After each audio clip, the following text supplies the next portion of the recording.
Il y a toute une famille de machines à tuer de 60 tonnes dans l'eau et un seul héros au crâne chauve qui peut les arrêter. Lorsque vous planifierez vos prochaines vacances, faites-vous d'abord une faveur et assurez-vous que votre destination se trouve de l'autre côté de la planète, loin de Jonas Taylor et de son groupe d'amis au cerveau de poisson rouge. Nous savons tous que quand la science et l'argent se mélangent, une tragédie mondiale s'ensuit à coup sûr. Je vais donc vous expliquer où tout ça a mal tourné et ce que vous devriez faire différemment pour battre la famille de Meg et des autres horreurs des profondeurs dans En eau très trouble.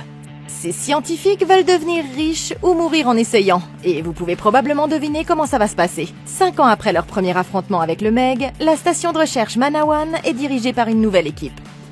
Jonas Taylor, un ancien pilier de bar devenu une superstar de la lutte contre les requins, s'occupe ces jours-ci en remplaçant Captain Planet et en luttant contre la pollution en tant que justicier environnemental. Tout en s'occupant de Mei Ying, la fille de 14 ans de son grand amour Su Yin, qui a récemment été tuée hors champ. Ouch. L'oncle de la jeune fille, Ju Ming, a repris le travail de la fondation et, au fil des ans, ils ont fait d'incroyables percées technologiques grâce au financement d'une riche investisseuse. Mais comme ils vont bientôt le découvrir, cette dernière travaille sur sa propre opération, et il ne s'agit certainement pas de sauver les baleines. Un soir, lors d'un événement prestigieux célébrant le 10e anniversaire de leur nouvel institut océanique, Ju Ming annonce qu'ils ont mis au point des sous-marins capables de traverser la thermocline, une couche d'eau froide et glacée qui fait office de barrière avec les profondeurs inexplorées et infestées de monstres de mer. Et si cette annonce vous semble être une recette pour un désastre, vous avez tout à fait raison. Mais il n'y aurait pas de suite sans que les scientifiques prennent des décisions stupides, pas vrai? En parlant de décisions stupides, il s'avère que Ju Ming a trouvé un des requins qui était encore bébé et il l'a élevé à l'institut lui donnant le nom de Aiki. Il n'y a aucune chance que ça se retourne contre lui, si? À présent, la jeune femelle est devenue une véritable machine à tuer. Mais Ju Ming est assez courageux pour se jeter à l'eau avec elle, parce que, selon lui, ils partagent un lien spécial. Il tient dans sa main un appareil qui crée une impulsion dans l'eau. Une pression appelle le requin à l'endroit où il se trouve et 2 pressions l'éloignent. Ok, il doit y avoir un moyen plus sûr de faire ça. Non seulement ce type est le seul parent survivant de sa pauvre nièce de 14 ans, mais il est aussi la figure de proue d'une entreprise de plusieurs milliards de dollars. Avec je ne sais combien d'employés qui comptent sur ce travail pour nourrir leur famille et garder un toit au-dessus de leur tête. S'il finit par devenir de la nourriture pour Meg au nom d'une expérience stupide, le traumatisme que tout le monde subira après l'avoir vu se faire dévorer vivant sera probablement le cadet de leurs soucis. Et avec la technologie la plus avancée au monde à sa disposition, il n'y a vraiment aucune raison de se mettre volontairement en danger, si ce n'est pour prouver son courage. On a compris, Ju Ming. Tu es un grand garçon qui peut affronter un Meg, tout comme Jonas et ta défunte sœur. Mais la différence, c'est qu'ils l'ont fait pour sauver d'innombrables civils innocents d'une mort violente, alors que toi, tu le fais juste parce que tu le peux et que tu le veux. Est-ce que c'est cool? Oui, je te l'accorde. Mais est-ce aussi complètement débile?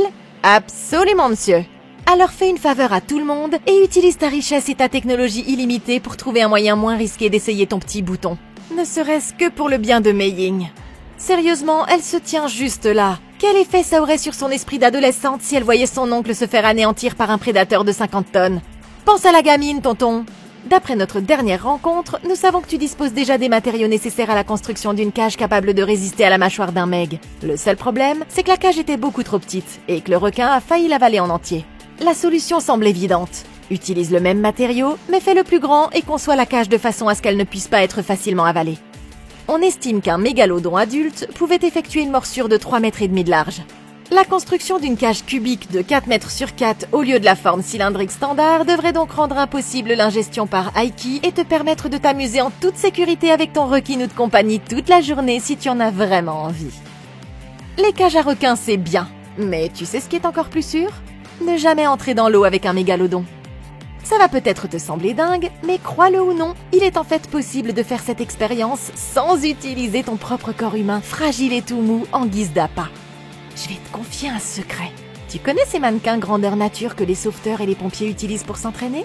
Ils coûtent à peu près 1 000 $, somme que tu pourrais probablement trouver en fouillant dans les coussins de ce centre ultra-moderne qui vaut plus que le PIB de la plupart des pays. Il te suffirait de jeter un de ces trucs là-dedans pour tester ta théorie pendant que tu regarderas en toute sécurité depuis le poste d'observation comme tous les gens qui ont un cerveau. La prochaine fois, utilise un mannequin, crétin.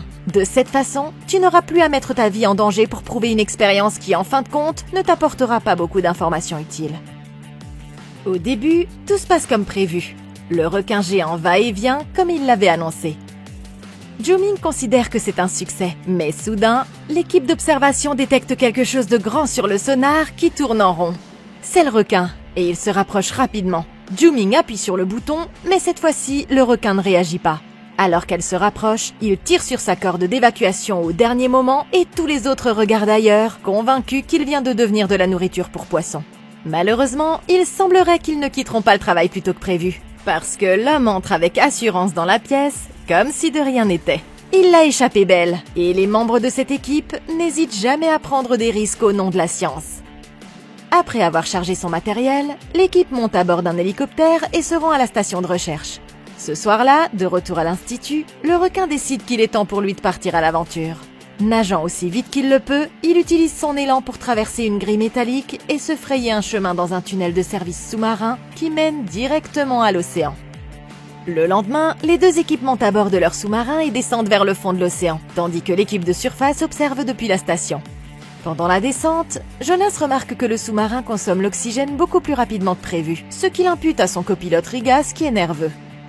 Mais les choses deviennent sérieuses quand il découvre la vérité. Pendant qu'il préparait les sous-marins, Mei-Ying s'est glissé à bord. Furieux, Jonas leur dit d'arrêter la plongée et de remonter. Mais la jeune fille est déterminée à ne pas écouter, soulignant que le sous-marin est équipé de systèmes anti-prédateurs et qu'elle a même glissé sa propre combinaison de plongée d'urgence pour le cas où les choses tourneraient mal. L'équipe perçoit un Meg qui se rapproche rapidement d'eux et ils réalisent que ce n'est autre que l'animal de compagnie de Ju-Ming de l'Institut. Paniqués, les deux sous-marins plongent vers le fond et activent leur système de protection. Mais Jonas fait remarquer que le temps que les dispositifs soient rechargés, il sera déjà trop tard. Ce qui ne leur laissera pas d'autre choix que de plonger à travers la thermocline pour lui échapper. Ok, c'est une très mauvaise idée.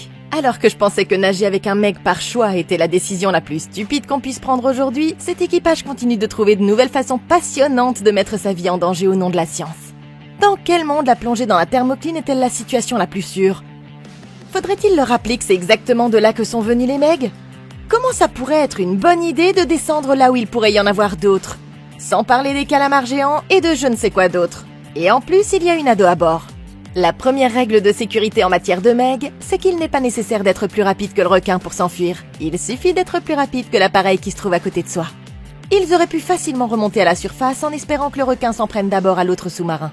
Mais comme ils font techniquement partie de la même équipe, ils auraient aussi pu travailler ensemble pour se mettre à l'abri.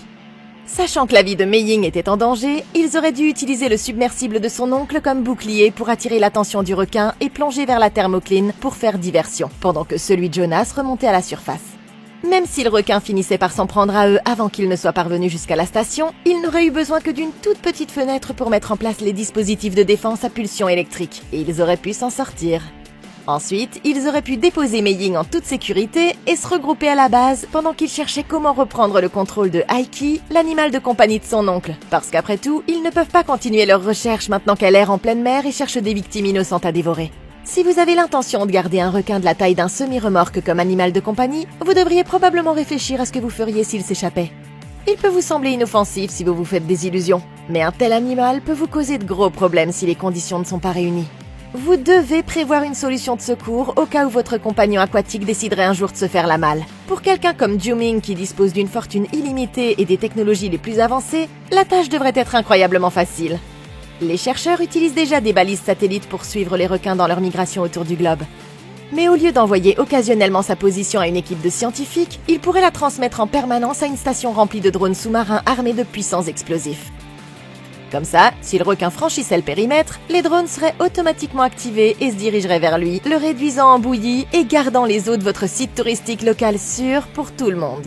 Bien sûr, quand on s'appuie sur une technologie automatisée, il y a toujours un risque que quelque chose tourne mal, et il n'aurait donc pas été inutile d'équiper les submersibles de matériel offensif. Même s'ils n'avaient pas l'intention de partir à la chasse aux mégas, sachant par expérience ce qui se cache sous la thermocline, quelques torpilles pourraient certainement valoir le coup en cas de pépin. Après ce qui s'est passé la dernière fois, pourquoi envoie-t-il encore des navires de croisière habités dans cette zone? Il serait certainement plus sûr et moins coûteux d'envoyer des vaisseaux sans pilote pour ce type de mission. Ils pourraient ainsi effectuer toutes leurs explorations depuis le confort de la station et n'auraient pas à mettre en danger d'autres vies pour les secourir si l'histoire se répétait. Ce qui, nous le savons tous maintenant, ne manquera pas de se produire. Malheureusement, ces petits génies semblent déterminés à ne jamais apprendre de leurs erreurs, et mes pensées et mes prières vont à tous ceux qui se trouvent à bord et qui ne sont pas des personnages principaux. Bonne chance les gars, vous allez en avoir besoin. Alors qu'ils descendent dans les abysses, les submersibles passent à l'éclairage basse fréquence pour ne pas attirer d'autres megs. Le requin est toujours là à leur trousse, mais ils parviennent à activer le système de protection juste à temps. À ce moment-là, le sonar détecte plusieurs autres énormes requins qui s'approchent d'eux. Le plus grand meg que l'on ait jamais vu passe à proximité et, pour une raison inconnue, il voyage avec les deux autres. Dans un moment d'incroyable stupidité, Zhu-Ming décide de suivre les machines à tuer de 60 tonnes dans ces eaux inexplorées. Pour la science, bien sûr. Mais c'est là leur plus grosse erreur. Jonas lui rappelle qu'ils ont toujours une adolescente de 14 ans à bord, mais l'oncle de cette dernière lui garantit que tout se passera bien. Néanmoins, en tant que seul adulte responsable, Jonas se doit d'être clair. S'il voit quoi que ce soit de dangereux, il fera demi-tour et retournera directement à la surface. Parce qu'apparemment, les 3 mégalodons qui sont là et la pression de plus d'1 bar avec lesquels ils travaillent déjà ne sont visiblement toujours pas assez dangereux pour être pris en compte. Les équipages restent aussi bas que possible, suivant les requins à travers une forêt de varech toujours plus loin dans cette zone inexplorée. En regardant autour d'eux, ils remarquent que les requins sont venus là pour s'accoupler, ce qui ne peut signifier qu'une chose. D'autres requins juvéniles comme Aiki sont en route, et Jonas n'est pas très enthousiaste à cette idée. Mais il y a quelque chose ici d'encore plus étrange que de faire des bébés meg. Alors qu'ils atteignent le sommet d'une crête volcanique, ils tombent sur une base sous-marine top secrète. Ils ne s'en rendent pas encore compte, mais il s'agit d'une opération de marché noir qui consiste à recueillir des minerais rares des grands fonds pour le compte d'un fournisseur inconnu. Sur une plateforme située à proximité, le criminel Montes remarque l'équipage de Manawan dans la tranchée en dessous de lui, et il se dit qu'ils en ont déjà beaucoup trop vu. Il actionne un interrupteur et fait sauter une chaîne d'explosifs miniers, sacrifiant 2 de ses plongeurs dans l'espoir d'ensevelir Jonas et ses amis dans le glissement de terrain. Les équipages des submersibles adoptent des mesures d'évitement alors que d'énormes blocs de pierre commencent à pleuvoir tout autour d'eux. Et les débris qui suivent font tomber un des ballasts des sous-marins, clouant Jonas et son équipage sur place. Le sous-marin de Zhu-Ming intervient, coupe le câble et les libère, mais ils ne parviennent pas à sortir assez vite et les 2 submersibles finissent ensevelis sous les décombres. Du côté de l'équipage en surface, les perspectives ne sont pas bonnes, parce qu'ils ont perdu tous les signes vitaux des 2 appareils. Mac envoie rapidement sa chercheuse, Jess, préparer le vaisseau de sauvetage. Mais il y a un problème. La batterie a été intentionnellement endommagée, ce qui rend le sous-marin inutilisable, comme s'il s'agissait d'un coup monté de l'intérieur. L'équipage parvient à remettre les systèmes informatiques en marche, et après avoir découvert que le submersible de sauvetage ne sera pas une option, Jonas déclare qu'ils n'ont qu'un seul autre choix. Ils vont devoir enfiler leur combinaison de plongée et retourner à la base sous-marine par leurs propres moyens, avec pour seule arme une attitude positive et un bon vieux plot armor qui devrait leur permettre à tous de s'en sortir indemnes. Après avoir enfilé leur combinaison et armé tout le monde d'un fusil de chasse, ils s'enfoncent dans l'obscurité impénétrable à 25 000 pieds sous la surface de l'océan. À moins de 50 mètres du sous-marin abandonné, ils tombent sur Zhu-Ming et son équipage toujours en vie. Il semblerait qu'ils aient tous les 2 élaboré le même plan. Bien que Mi-Ying soit ravi de le voir, ils devront garder la réunion de famille pour plus tard. Le temps presse et ils doivent rejoindre la station avant de manquer d'air ou que les megs ne reviennent pour un nouveau pique-nique. L'équipe se ferait un chemin en file indienne à travers le fond de la tranchée, émerveillée par la vie bioluminescente qui l'entoure. En regardant autour de lui, le chercheur Lens découvre qu'il est entouré de dizaines de bébés poulpes colorés. Ils sont plutôt mignons, mais ce qu'il ne réalise pas, c'est que leur mère les observe aussi. Tout à coup, un énorme globe oculaire apparaît juste derrière lui, et le temps que les autres entendent ses cris, Lens est déjà mort. Alors que son casque vide flotte devant eux, Jonas dit qu'ils doivent aller de l'avant, parce que sinon, ils seront bientôt les prochains. Ils ne sont plus qu'à 400 mètres de la station quand Zhu-Ming capte plusieurs formes qui se rapprochent rapidement d'eux. Heureusement, elles sont trop petites pour être des megs, mais il sait que quoi que ce soit, ça ne doit pas être bon. Jonas ordonne à tout le monde de courir aussi vite que possible, quand tout à coup, une nuée de créatures ressemblant à des reptiles appelés snappers leur fonce droit dessus depuis la crête, les forçant à rester sur place. Dans le chaos, une des créatures perfore le casque de cette plongeuse, aggravant le danger que représente sa réserve d'oxygène déjà faible. Juste au moment où il semblait sur le point d'être submergé, Zhu-Ming allume une fusée éclairante incroyablement brillante. Ça repousse les créatures, mais ils ne sont pas encore en sécurité, parce que la soudaine explosion de lumière finit par attirer les megs directement vers eux. Voyant les requins arriver, Zhu-Ming se prépare à se sacrifier pour le reste du groupe. Mais Jonas l'arrête au dernier moment. Il charge la fusée éclairante dans son fusil à harpon et tire sur une structure métallique voisine pour faire diversion. Ils courent ensuite aussi vite qu'ils le peuvent, mais un mec se rapproche et Sal se rend compte qu'elle ne va pas s'en sortir. Elle pousse Ju-Ming hors de la trajectoire et se sacrifie au moment où le requin s'avance et l'avale tout entière. Les 2 derniers survivants à l'extérieur parviennent à atteindre le sas et à sceller la porte juste au moment où un des mecs s'écrase contre la station, quelques centimètres derrière eux. Ils sont sains et saufs. Mais avant que la pression dans la pièce ne se stabilise complètement, le casque d'une des chercheuses qui a été perforé pendant le combat implose tout à coup et la tue sur le coup. Il leur reste encore un long chemin à parcourir. Ok, c'est une façon brutale de mourir, surtout si près du but. Et la triste vérité, c'est que ça aurait probablement pu être évité s'ils avaient continué à avancer vers le sas. Les snappers allaient certainement les atteindre avant qu'ils n'y parviennent. Mais pourquoi se mettre à découvert quand ils auraient pu se regrouper et rester en mouvement ? Avec les combattants entraînés formant un périmètre autour du reste de l'équipe pendant qu'ils s'échappaient, ils n'allaient jamais pouvoir tous les tuer. Et avec de la chance, ils auraient pu retenir les créatures assez longtemps pour atteindre le sas sans que personne ne se fasse dévorer. D'autant qu'ils savaient qu'une perforation de la combinaison même mineure pouvait être fatale à ces profondeurs. En gardant ça à l'esprit, il est également surprenant qu'ils n'aient pas trouvé une méthode pour sceller temporairement le masque dans une telle situation. Ils ont accès à la technologie la plus avancée de la planète, alors pourquoi ne pas développer une sorte de gel d'étanchéité ultra rapide qu'ils pourraient rapidement vaporiser sur la surface du masque ? Pas besoin qu'il soit parfait, il faudrait juste qu'ils puissent boucher les trous suffisamment longtemps pour qu'ils aient le temps de se mettre à l'abri sans que leur casque n'implose. J'ai l'impression que Phil Swift aurait pu réparer cette saleté avec seulement un peu de ruban adhésif. Même Ju-Ming, en mettant ses mains sur les trous et en essayant de faire quelque chose au lieu de rester planté là, aurait pu faire l'affaire. Maintenant, ils ne sont plus que 4 survivants. Et ils sont sur le point de découvrir qui est vraiment derrière cette opération secrète. En regardant autour d'eux, ils constatent que l'endroit est complètement abandonné et qu'il n'y a aucune trace de l'équipage. Ils franchissent une porte et découvrent une salle de contrôle contenant des minerais de terre rares récemment extraits, dont Ju-Ming estime qu'ils pourraient valoir plus d'1 milliard de dollars par boîte. Grâce au système de communication, Mei-Ying parvient à contacter Jess à la surface. Après lui avoir expliqué ce qu'ils ont trouvé, elle leur indique qu'il y a 2 capsules d'évacuation d'urgence de l'autre côté de la station qui devraient encore être opérationnelles. L'équipage finit par arriver à la salle d'embarquement, mais les commandes des vaisseaux ne fonctionnent pas.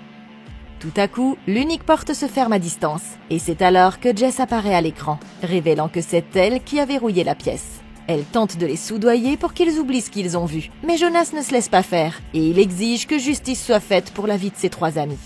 En réponse, la femme largue une des capsules de sauvetage, ce qui fait qu'il n'en reste plus qu'une. S'adressant maintenant à Rigas, elle lui dit qu'elle peut encore sauver Mei-Ying, mais seulement si elle utilise son fusil pour tuer Jonas sur le champ. Jonas lui dit de le faire, prêt à se sacrifier pour que les autres puissent vivre. Mais elle ne peut pas se retourner contre son ami, même si ça fait qu'ils vont tous mourir. Furieuse, Jess libère la dernière capsule de sauvetage, les laissant sans la moindre échappatoire. C'est alors que Driscoll prend le relais, expliquant qu'ils vont utiliser la technologie de Ju-Ming pour piller l'océan de ses ressources naturelles. Et elle ordonne à Jess d'inonder la salle, promettant de les noyer tous, à moins qu'il ne trouve un moyen de s'échapper. Les choses se présentent mal, mais Jonas a un plan. Il va sortir par un des sas de la capsule de sauvetage et nager jusqu'à l'endroit par lequel ils sont entrés au départ, afin d'ouvrir la porte bloquée depuis l'autre côté. Mei-Ying demande comment il fera pour ne pas être tué instantanément. Et Rigas explique que Jonas pourrait faire pénétrer de l'eau dans ses sinus. Il pourrait ainsi survivre jusqu'à 60 secondes même à cette profondeur avant de perdre connaissance. Prenant un fusil de chasse, il entre dans le sas et nage dans les abysses prêt à accomplir l'impossible une fois de plus. Jonas nage pour sauver sa vie alors que les mecs tournent autour de lui. Grâce à son statut de plot armor, il atteint évidemment le sas sans problème. Mais il perd connaissance au moment où les portes se referment et où l'eau s'écoule lentement de la pièce. Quelques instants plus tard, Jonas se réveille et découvre que le criminel Montes est monté à bord de la station et l'a pris en otage. Pour une raison qui m'échappe, ce génie du crime permet à Jonas de se lever, et les 2 hommes se lancent immédiatement dans une grosse bagarre. Même armé d'un couteau, Montes ne fait clairement pas le poids face à l'homme qui a combattu un meg. Après lui avoir botté les fesses, Jonas parvient enfin à appuyer sur le bouton d'ouverture du sas, libérant ainsi ses amis juste à temps. L'équipage parvient à rejoindre le submersible de Montes, mais ils se rendent compte que les circuits hydrauliques fuient et que les dispositifs antiprédateurs sont hors service, ce qui signifie qu'ils se feront dévorer par les megs dès qu'ils quitteront la station. C'est alors que Ju-Ming explique que leur meilleure chance de s'échapper serait d'activer manuellement les lumières de la station pour faire diversion. Sprintant vers la salle de contrôle, il illumine l'endroit comme un sapin de Noël, et bien sûr, les megs commencent immédiatement à l'attaquer. Rigas commence à paniquer et demande à ce qu'on referme l'écoutille et qu'on laisse Ju-Ming derrière. Mais Jonas refuse de partir sans lui. À quelques secondes près, Jiuming parvient à rejoindre le submersible et il quitte la station à toute vitesse alors que les megs la mettent en pièces. Quand il traverse la thermocline, il remarque une boîte d'explosifs à bord et il décide de la garder au cas où il aurait des ennuis plus tard. Mais en regardant par le hublot, il découvre que l'explosion de tout à l'heure a créé une énorme ouverture dans la couche d'eau gelée. Bien qu'elle ne restera ouverte qu'une heure environ avant de se refermer naturellement, elle constitue une porte de sortie pour les megs et autres monstres des profondeurs. Et lorsqu'ils s'éloignent, ils ne se rendent pas compte que l'énorme pieuvre les suit partout à la trace. Au même moment, Montes utilise un scaphandre et un dispositif de flottaison pour se glisser jusqu'à la surface. Et il est bien décidé à se venger. Ok, eh bien c'est exactement ce qui s'est passé la dernière fois. Mais maintenant, avec des créatures des profondeurs encore plus horribles cherchant à bouffer quelques touristes, nous savons tous où ça va nous mener. Il ne faudra pas attendre longtemps avant que les requins ne se dirigent vers une station balnéaire très fréquentée et ne commencent à dévorer les baigneurs par dizaines. C'est donc maintenant qu'il faut se procurer des équipements de combat pour lutter contre les requins. Puisqu'ils ont déjà été confrontés à ce problème une fois, on pourrait penser que les ingénieurs de la station ont déjà une idée de la façon de refermer la thermocline si une autre brèche venait à s'ouvrir. Je pense à une sorte de dispositif contenant un gaz glacial qu'ils pourraient laisser tomber dans la brèche pour la refermer rapidement avant que les megs n'aient une chance de les suivre. Maintenant, s'assurer que les requins ne sont jamais passés par là est certainement la méthode la plus sûre. Mais une fois que les requins seront en pleine mer, c'est là que les choses sérieuses commenceront. Nous avons déjà parlé des torpilles et des essaims de drones qui pourraient certainement faire l'affaire. Mais avec autant d'argent et une technologie aussi avancée, pourquoi ne pas faire preuve d'un peu plus de créativité? Il n'y a qu'une seule direction à prendre. Et c'est celle des combinaisons méca anti-meg, bien sûr. Je sais ce que vous pensez. Une combinaison méca? Même s'ils disposaient de la technologie, ils n'ont pas les moyens de pouvoir se permettre d'en construire une. Eh bien, j'ai le plaisir de vous informer que quelqu'un a déjà fait les comptes et estimé qu'un méca fonctionnel coûterait environ 750 millions de dollars à construire. Ça fait beaucoup de Robux. Mais n'oubliez pas qu'une seule de ces boîtes remplies de minerais de terres rares vaut un petit milliard de dollars. Et ils ont une station minière entière qui en est déjà remplie. Du moins, c'était le cas avant que Jonas et compagnie n'arrivent et ne détruisent toute l'opération. Avec presque 20 mètres de haut et ses 60 tonnes, une combinaison mobile serait plus qu'à la hauteur d'un meg. Mettez-en 2 ou 3 et équipez-les d'épées géantes et d'armes à longue portée, et ils pourraient bien faire disparaître l'espèce entière pour de bon cette fois-ci. 5 ans se sont écoulés depuis leur première rencontre avec le meg. Il y avait donc largement le temps d'en fabriquer 2 ou 3. Est-ce que c'est la solution la plus pratique? Pas du tout. Et est-ce même nécessaire au moment où ils pourraient utiliser des torpilles pour faire le job? Probablement pas non plus. Mais j'ai très envie de voir Jonas dans un combat dans le Pacifique avec un mégalodon et un kraken. Et vous devriez aussi. Pour finir, s'il y a bien une chose sur laquelle on peut compter dans une base sous-marine top secrète, c'est qu'il y a sans aucun doute un protocole d'autodestruction. Pendant qu'ils fuyaient la station, si Jiuming avait trouvé un moyen de faire exploser l'endroit, ils auraient pu éliminer tous les mecs d'un seul coup avant qu'ils n'aient eu la chance de remonter à la surface. Bien sûr, cette solution aurait risqué de faire réapparaître un trou encore plus grand dans la thermocline. Donc, c'est peut-être mieux qu'ils n'aient pas pensé à cette solution après tout. Sur la station, Mac et DJ voient Jess qui les attend à l'extérieur, flanqués de plusieurs membres d'une milice privée lourdement armée. Comprenant que ces types doivent être là pour les tuer, DJ ouvre son sac et tend un taser à Mac, prêt à se battre pour leur vie. La première partie du plan se déroule parfaitement. DJ ouvre la porte et les attaque à l'aide d'un spray au poivre.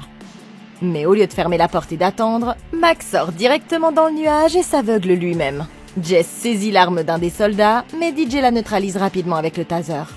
Quand Jonas et son équipe arrivent, ils remarquent que les soldats ont pris possession de la station et décident de se faufiler à bord. Jonas dit à Rigas de prendre Mei Ying et de trouver un bateau pour s'échapper, tandis que lui et l'oncle de la jeune fille partent à la recherche des autres. Après avoir échappé de justesse à d'autres gardes, DJ explique qu'il a retenu la leçon de leur dernier affrontement avec le Meg.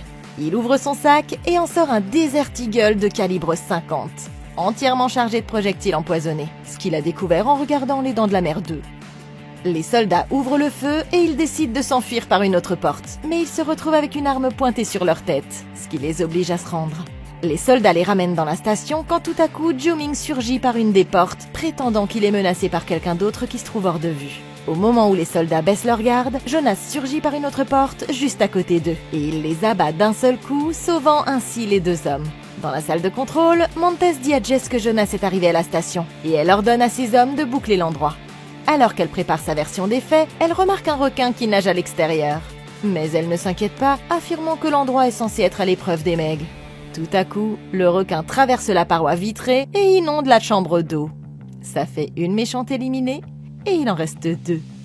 Ok, on dirait que le karma a finalement rattrapé notre perfide femme d'affaires. Je suppose que ta promotion devra attendre parce que, Jess, tu as merdé.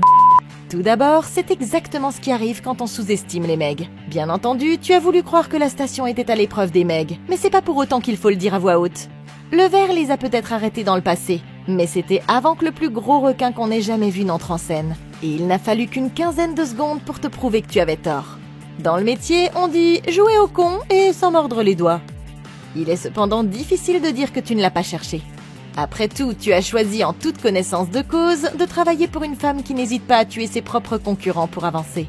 Sans parler du fait qu'il y a peu de temps, tu étais sur le point de condamner une adolescente à une mort atroce pour qu'elle ne dévoile pas les plans de ta patronne. C'est un acte de sang-froid, même pour le mec qui est là. Et quand tu fais passer un mangeur d'hommes de 60 tonnes pour le gentil, on peut dire que tu as pris une décision peu éthique, c'est le moins qu'on puisse dire. En fait, ces requins ne se seraient jamais échappés s'il n'y avait pas eu les affaires douteuses de la femme pour laquelle tu travailles. C'est donc toi et Driscoll qui êtes essentiellement responsables de tout ce bordel. Et il semblerait que tu aies finalement eu ce que tu méritais.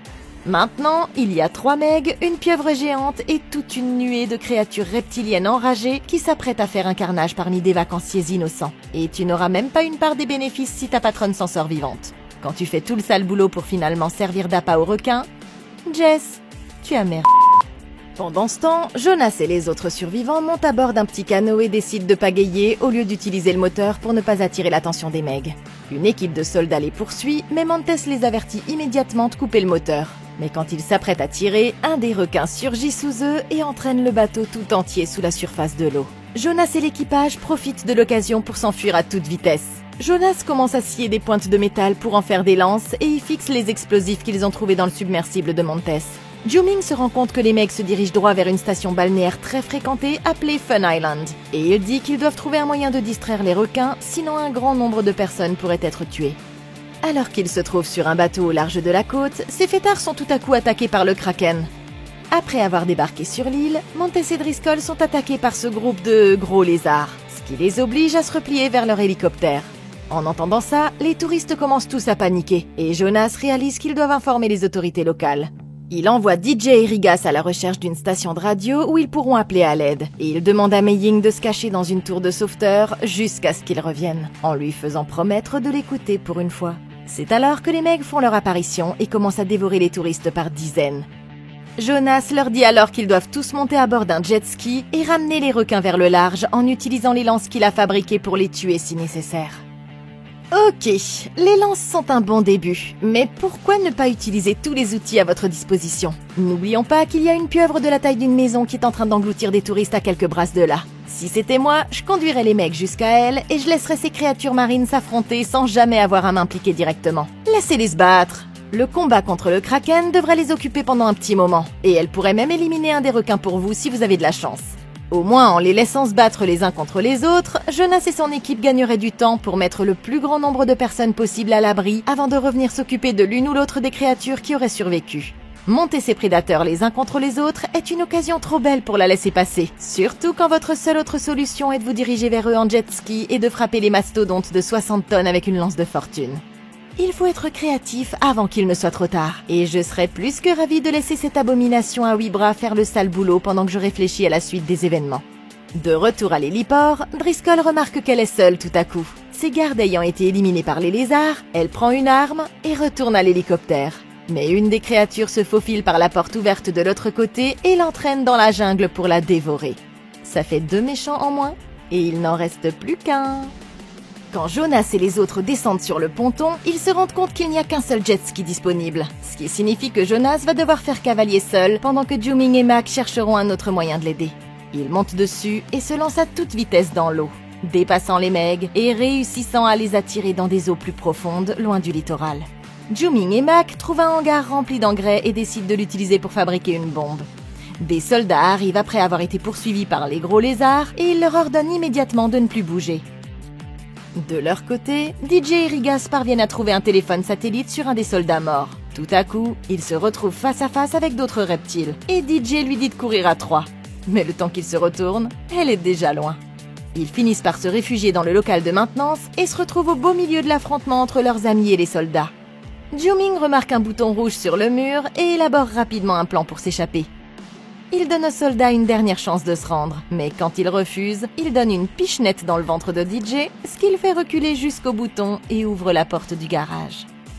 La bande de reptiliens affamés qui attend à l'extérieur se précipite immédiatement et commence à mettre les hommes en pièces, donnant aux autres une chance de s'échapper par la porte de derrière. À ce moment-là, des balles perdues mettent le feu à l'engrais et font exploser tout le bâtiment. Après s'être assuré que le téléphone satellite fonctionne, Ju-Ming laisse DJ et Riga s'appeler à l'aide pendant que Mac et lui prennent un véhicule tout-terrain pour voler l'hélicoptère. Au large, Jonas abat une lance explosive sur un des requins, mais elle tombe juste devant lui sans le tuer. Un autre mec surgit sous lui et cette fois-ci il surfe sur la vague en direction du troisième requin auquel il assène un puissant coup de lance qui lui arrache une énorme partie de la tête. Ça fait un mec de moins et il en reste 2.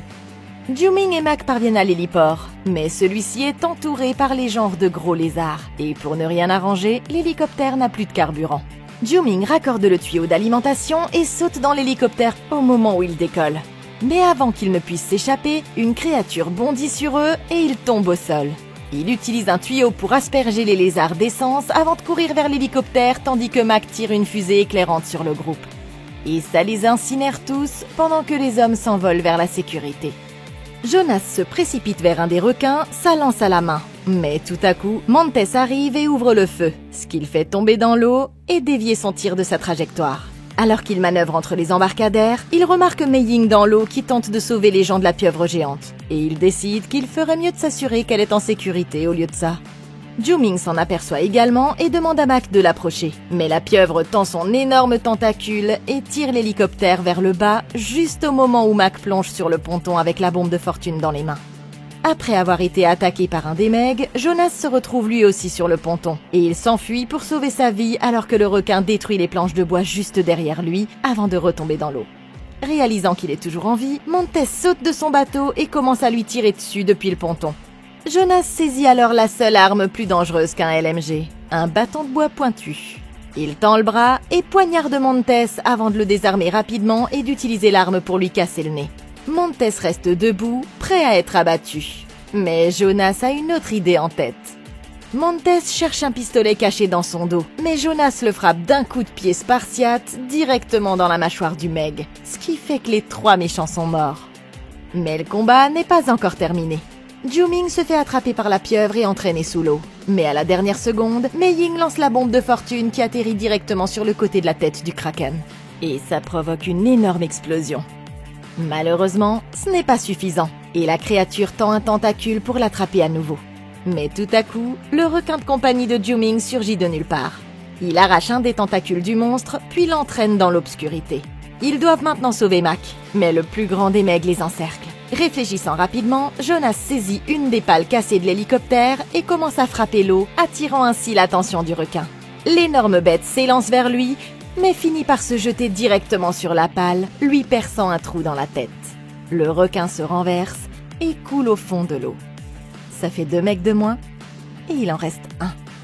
Ok, alors là c'est non. Je dis tout simplement non. Vous ne pouvez pas me dire que cet homme a maintenu le plus grand requin jamais vu avec seulement ses muscles et quelques cailloux pour plus de stabilité. Je suis désolée, mais après tout ce que nous avons vu, moi je tire un trait et je dis stop. Je veux dire, est-ce que je suis folle? On est d'accord que cette chose aurait dû continuer à tomber et aurait dû aplatir Monsieur Plot Armor comme une crêpe, non? Il n'y avait pas vraiment d'autre façon de faire, sauf une peut-être. Vous voyez, tout ça s'est produit parce qu'il devait sauver Mac du site de l'accident d'hélicoptère. Mais s'il avait suivi l'exemple de Ju-Ming et s'était enfui dès qu'il s'était rendu compte que l'appareil allait s'écraser, il serait déjà revenu sur la terre ferme, loin de tout danger. Et ils auraient pu éliminer le dernier mec par des moyens plus logiques, comme une bonne vieille attaque aérienne militaire. Mais mis à part les lois de la physique, l'affrontement final était plutôt impressionnant, j'avoue. Mais c'est loin d'être fini. Parce qu'il reste encore un dernier requin dans l'eau et une longue distance à parcourir jusqu'à la terre ferme. Alors qu'ils nagent tous les 3 vers le rivage, ils remarquent que le dernier mec vient droit vers eux. Mais Ju-Ming dit que c'est ok parce que ce dernier est son ami. Il plonge sous l'eau, sort son bouton et appuie 2 fois dessus. Et quand le requin semble sur le point de le manger, la jeune femelle semble le reconnaître et décide de s'éloigner en allant plutôt attaquer des dauphins. Jonas n'arrive pas à croire que c'est possible, mais quoi qu'il se soit vraiment passé, ça a marché, et ils sont revenus sains et saufs sur le rivage. Les megs ont disparu, et l'île ne craint plus rien. Ils ont combattu des requins de 60 tonnes, un kraken et même une armée de mercenaires payés par une femme d'affaires sans scrupules, mais c'était qu'un jour de travail comme les autres pour Jonas et son équipe. Alors qu'ils attendent l'arrivée des gardes-côtes en buvant un verre, Rigas leur fait remarquer que leur Meg est toujours en mer, et peut-être même qu'elle est enceinte de bébés requins. Mais ils décident de traiter cette question dans le 3e volet de la saga The Meg. Jonas n'en est que plus heureux. Mais que feriez-vous si vous découvriez qu'il y a encore plus de ces gros requins qui nagent dans les profondeurs de l'océan? Suivriez-vous à nouveau les riches scientifiques au fin fond de l'océan en espérant que l'aventure soit différente? Ou resteriez-vous à la surface et vous inquiéteriez-vous pour vous-même cette fois-ci? Allez, oubliez ces scientifiques et dites-moi ce que vous en pensez dans les commentaires ci-dessous. Merci beaucoup d'avoir regardé. Laissez un like, abonnez-vous et consultez la playlist de Comment battre pour d'autres vidéos comme celle-ci. Et surtout, d'ici la prochaine fois, passez une excellente journée!